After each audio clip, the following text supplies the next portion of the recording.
Alors bonjour à tous, aujourd'hui nous allons aborder le sujet du chiffre de la bête. Donc le chiffre 666 que tout le monde connaît et qui souvent attise les plus grands débats et surtout les théories les plus folles, dont certaines théories évidemment qui ne sont pas en rapport immédiat avec la véritable interprétation biblique, à savoir notamment celle de la puce qui se met dans le front, qui se met dans la main. Donc on va y venir au cours de la vidéo. Mais je vais d'abord relire le passage pour bien comprendre le texte en question. Et le texte dit ceci. Il lui fut donné d'animer l'image de la bête, de sorte qu'elle ait même la parole et fasse mettre à mort quiconque n'adorerait pas l'image de la bête. À tous, petits et grands, riches et pauvres, humbles, libres et esclaves, elle impose une marque sur la main droite ou sur le front.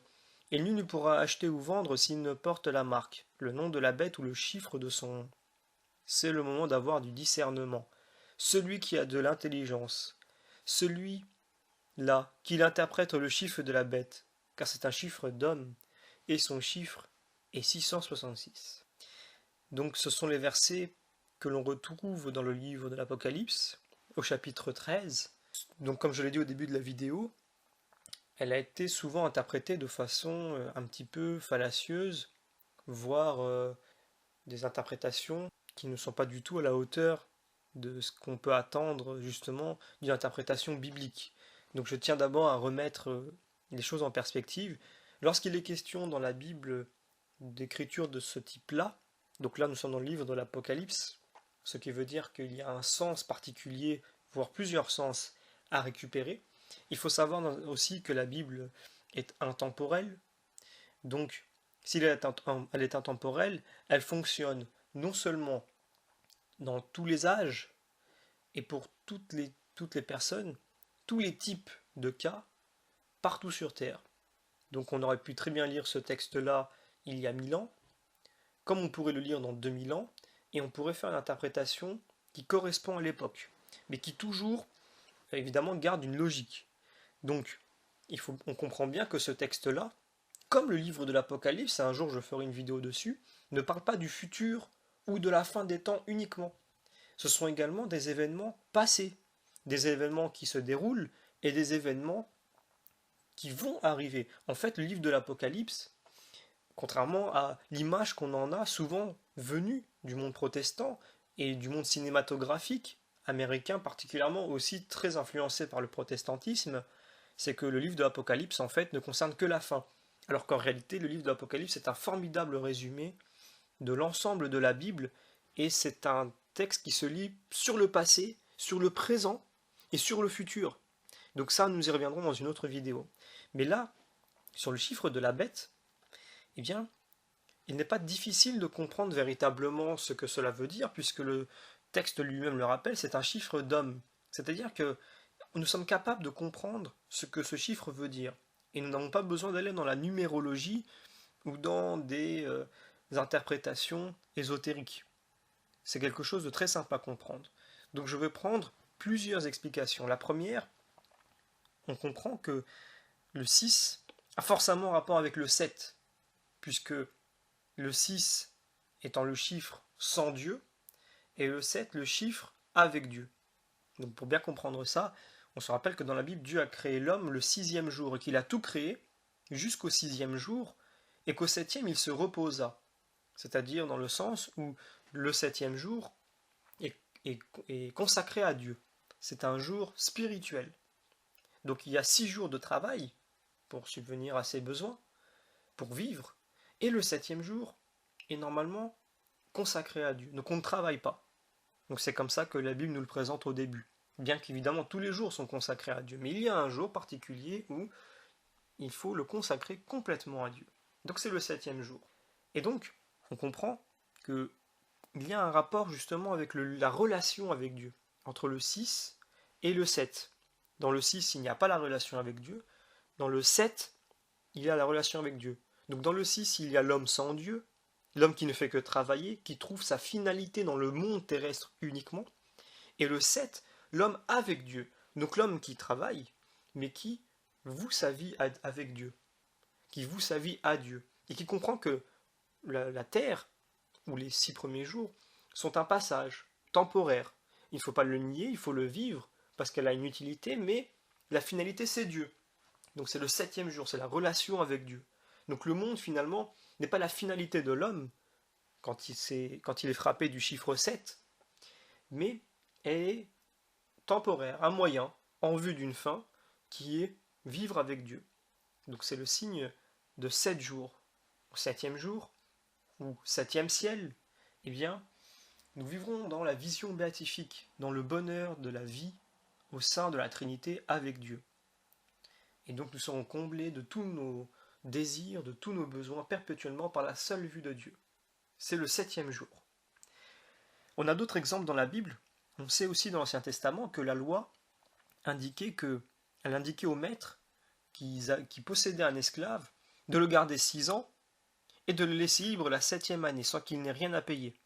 Et donc si la personne, le maître en question, n'agissait pas de cette façon-là la 7e année, il n'obéissait pas à la loi de Dieu. Et donc il se marque du chiffre 6 qui signifie l'homme sans Dieu.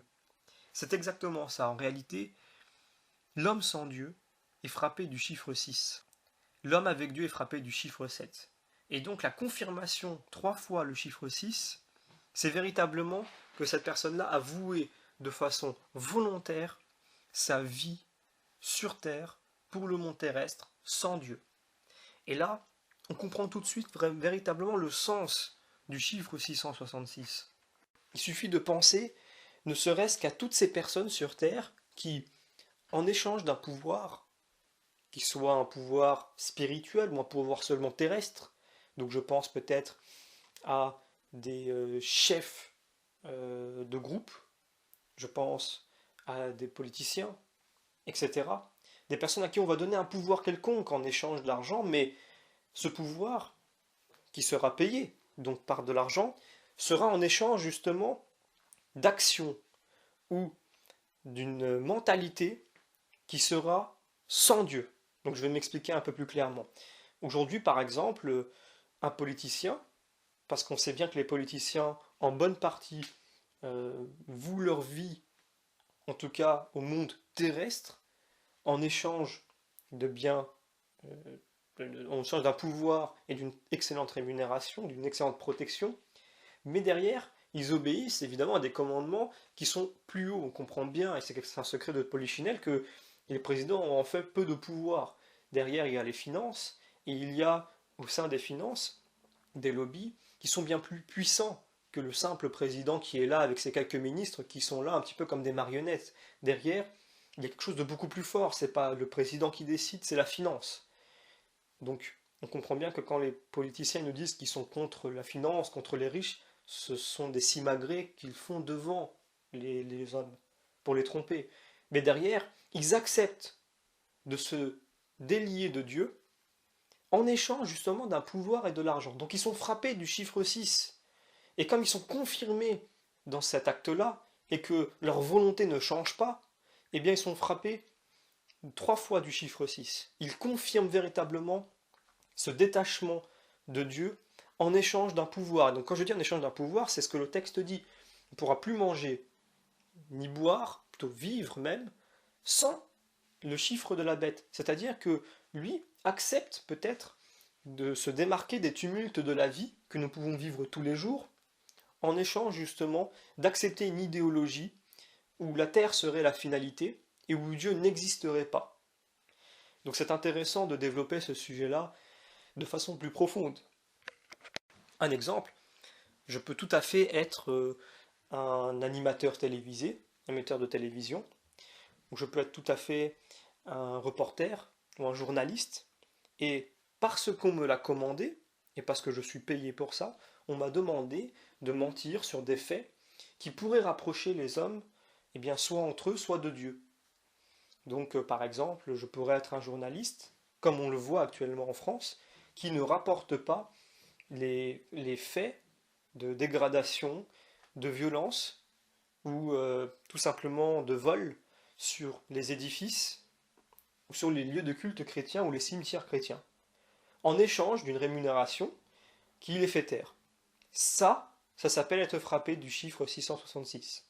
Pareil pour un politicien qui décide justement comme je l'ai dit tout à l'heure, de vouer sa vie au monde, de la vouer et de cacher la réalité, soit de l'existence de Dieu, soit de persécuter justement des croyants en général, parce qu'il ne veut plus de la religion, il ne veut plus de Dieu, il veut que le monde soit sa finalité et qu'il y trouve ses plaisirs, et qu'en échange, il puisse réduire à l'esclavagisme, et quand je dis esclavagisme, il n'est pas seulement matériel, mais spirituel, voire psychologique, un peuple, parce que derrière il a reçu le commandement, voilà, le commandement tout simplement, d'accomplir ce type d'acte en échange de pouvoir, d'une rémunération.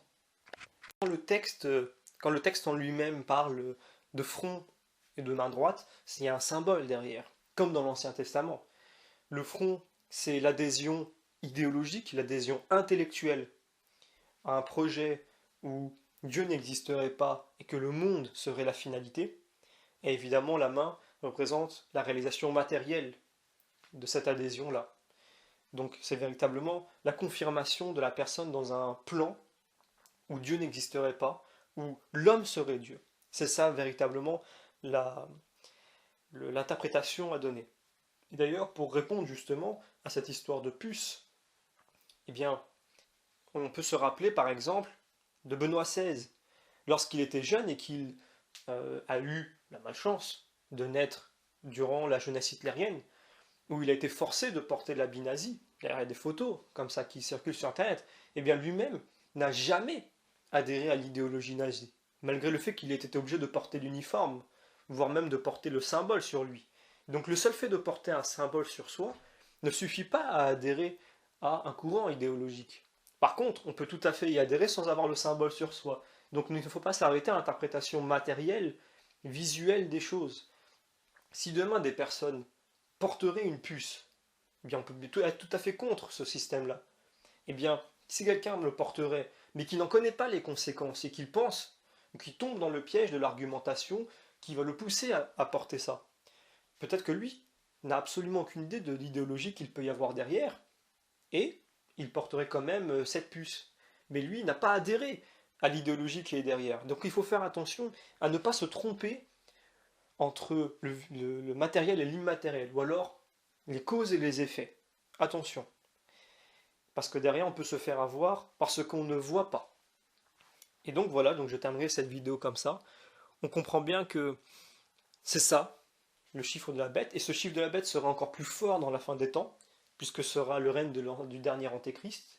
Le dernier antéchrist, lorsqu'il viendra, justement, après avoir manipulé les religions, viendra apporter, soi-disant, une solution à ces religions-là, en disant que on peut vous faire un monde matériel parfait, en échange d'un monde sans religion. Et donc, on frappera le monde du chiffre 666, et tous ceux qui n'adhéreront pas à cette idée-là seront considérés justement comme des renégats, comme des mercenaires, comme des terroristes ou autres. Et donc, ces personnes-là, qui seront chrétiennes et peut-être d'autres religions aussi, eh bien, elles ne pourront vivre ou manger uniquement si elles sont frappées du chiffre 666. Donc ça, c'est notre interprétation eschatologique qui se passera à la fin des temps. Mais cette application-là, comme je l'ai montré durant la vidéo, ce n'est pas exclusif à la fin des temps. Mais comme la Bible a plusieurs interprétations, donc elle a une interprétation littérale, allégorique, morale et eschatologique, ce sont des interprétations différentes, eh bien, on peut aussi l'interpréter de cette façon-là. Et c'est ce qui va se passer à la fin. Mais ça se passe déjà dans d'autres sens, comme je vais l'indiquer, que ce soit pour des politiciens, des rois, des journalistes, et d'autres types de fonctions, évidemment. C'est pas uniquement ça, mais c'est ceux qu'on connaît le mieux et qu'on voit le plus. Quand on voit des journalistes nier des réalités sur soit Dieu, ou sur le christianisme, ou sur ce qui se passe, sur la persécution des chrétiens dans le monde, ou voir des dégradations de cimetières ou d'églises qui se passent presque quotidiennement en France et ne rien dire, c'est parce que derrière, ils ne font plus leur travail de journalisme. Ils obéissent à des directives qui viennent d'en haut en échange d'un salaire. Et derrière, ils doivent absolument fermer les yeux sur certaines choses qui se passent et qui ont un rapport immédiat avec la foi et Dieu. Donc ils se frappent aussi du chiffre 666. Donc j'imagine bien que cette vidéo va donner lieu à des débats, Donc tout le monde est invité à ces débats-là, mais c'est important de bien comprendre la signification. Voilà, le chiffre 6, c'est le monde, ou plutôt l'homme sans Dieu, l'homme qui n'est pas dans sa relation avec Dieu. Et le chiffre 7, c'est l'homme accompli, qui est dans la relation avec Dieu, qui accepte son Créateur et qui n'accepte pas justement d'adhérer à un monde sans Dieu, à un monde où la finalité, c'est le monde et ce n'est plus Dieu.